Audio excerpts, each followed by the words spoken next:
from the creator of the award-winning Remarkable Results Radio podcast. Now, listen to a slice of wisdom, a concept, a sentiment, a theory, and maybe even a rant from one of your industry colleagues. For the record.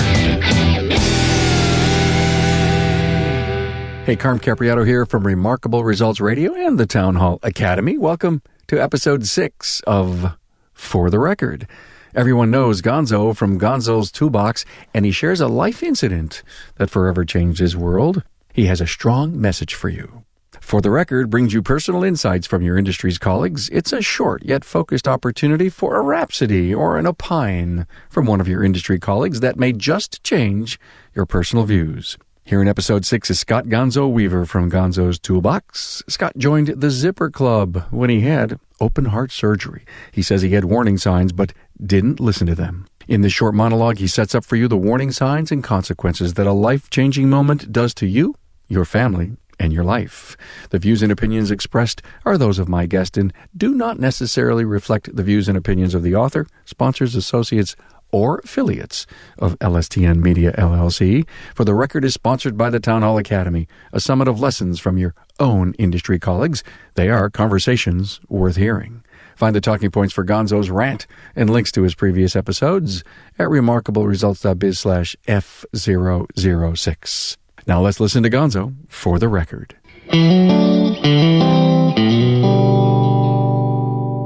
Hi, this is Gonzo. You know Gonzo from Gonzo's Toolbox? Did you know I had a little episode back in June 2017. Some people call it a heart attack. I call it a life-changing. It was not fun. I ended up with open heart surgery. Now, if you've ever had any of the major surgeries ever done, you'll realize that it is definitely a life-changing attitude, or I don't know what else we'd call it, but your life is going to change. The thing that I would like to tell everybody is there is ways to avoid it.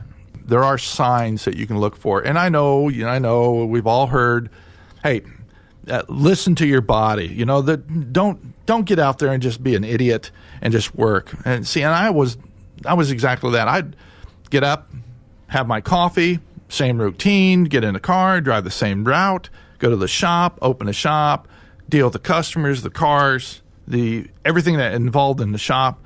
And then sometime at that afternoon, I go, okay, time to go home, same route home, into traffic, get home, go, boy, I need to find something to alleviate because I'm on this edge. And, it might be like, well, let's go grab a beer. Or I'd go out to my little workshop and I'd tinker with a wooden toy I was building, just to take my mind off the shop in the daytime. Then one of my kids would come by and say, hey, what's going on, Dad? I said, hi, Pud, what do we want to do? Oh, we want to go throw the ball, or you don't want to do this? Well, then you're off doing this, and then all of a sudden the wife wants something to do, and you're off doing that. Turns out I'm just as busy at home as I was at work. And it ended up being 24/7. And I did that every day, including Saturdays and Sundays. On the weekends, I'm an avid golfer. I have to admit that I'm kind of infatuated with golf. I would go play golf. Well, there's a lot of times where playing golf got to be just as stressful because you're competing with yourself. And next thing you know, you're getting pissed off at a little white ball. And you have to say, hey, I got to calm down on this. I've got to get myself back in focus. Well, you can't because you're not listening to yourself. And more than likely, you're not listening to anybody around you. And when your wife says, you need to go get yourself checked out, you're slowing down, there's something wrong. I'm fine. Well, then it came that time where I was getting to the point where I'm going, boy, I must be getting old. And I'm pushing 60 now, gee whiz. I mean, I'm not a young pup, so that's why I thought, I'm just slowing down. So I got home one night, and I was remodeling the den, putting down a hardwood floor with my son, and I got 3 rows. Now, it's probably, 17 foot wide, 3 rows of 6-inch, 8-inch wide planks, hardwood floor. I put 3 rows down. I had to stop. I mean, seriously, I had to stop. I was out of breath. And you are just getting old. And my son, and he was 20 at the time, 21, he's carrying in the whole entire box of floor pieces, one after another. He went, "Come on, Dad, let's go." I couldn't do it. I had to stop. And I just sat there on the floor, catching my breath. And then when I thought I had it, I moved on and continued on the floor. And then I got, let's call it the second wind, and I was ready to rock and roll.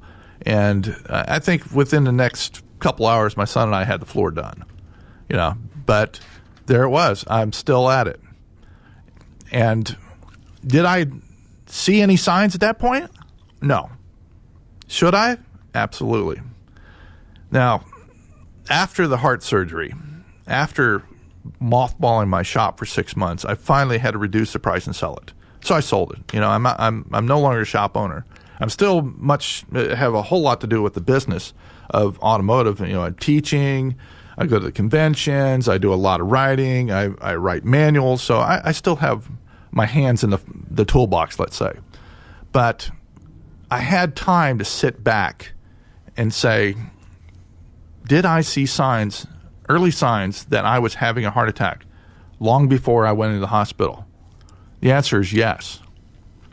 And I can almost without a doubt say my first signs were 2 years prior to having the heart attack.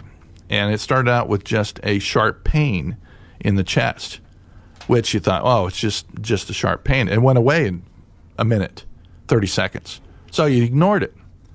And then that sharp pain would come back months later. And then you ignore it again because it went away. Then you get to the point where you're just slowing down and you just can't climb the stairs as fast as you used to. And everything seemed to take longer. So what did you do? You ignored it. And you kept ignoring it until you got to the widowmaker, which is what they call that blockage that literally kills anybody that gets to it. And if you don't get to the hospital in time, you're a dead man. And the question would be, what would you do differently if you knew you were going to have a heart attack? What would you do? Well, I think the first thing to do is listen to everyone around you. They're going to tell you that you're having a problem. You may not know it because it comes and goes. They see the problem. I would definitely say pay attention to your loved ones. They know better. Otherwise, you're in for one heck of a life change. And that's what's going to get you. So get yourself checked out. I have a younger brother. He's 10 years younger than I am. And after my ordeal in the hospital, I didn't ask him to go get himself checked out. I just dropped him in the car and took him and said, "You're getting your ass checked out, buddy." And he did. And luckily, he's fine. He doesn't have any problems. Even then, I would say if you have any inclinations that you might be a candidate for a heart attack, go get checked out.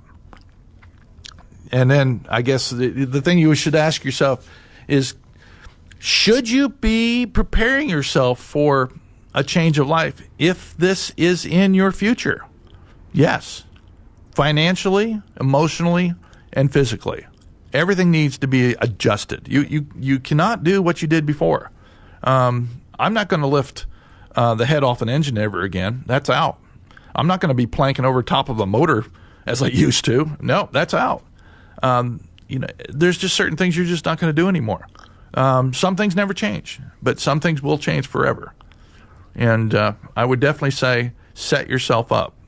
Make sure you've got a financial backing or some way that you can affordably live without going bankrupt. Keep in mind that insurance is going to be your best friend, and you are going to meet your deductible and then some. So with this, because my surgery ran $450,000 if it came out of my pocket. So just keep this all in mind, guys and gals. Don't mess around with this. This is some serious stuff. If it wasn't for my wife insisting that I go to the hospital that night, I may not be here to talk to you today. I think one of the worst experiences was in the hospital. My daughters flew in from out of state. They're both from out of state. And I sat there in the hospital room waiting to get the final check-ins. I wasn't even hooked up to a machine. One daughter's got a hold of my left hand. One's got a hold of my right hand. And there's both sitting there going, Pop, it's going to be fine. It's going to be fine. You're gonna get through this, Dad. You're going to get through this. And I had a heart attack hit right then. And my only thought was, hey, idiot, don't die with your daughters holding your hands. Pull yourself through. And luckily, they brought me a nitro pill. It got me back up. That's when they said, yeah, buddy, you're going in for a major operation. So, but yes, definitely take care of your health. Pay attention to yourself. And if somebody else says, hey, you look a little peaked today, don't, that's nothing. No. Get yourself checked out.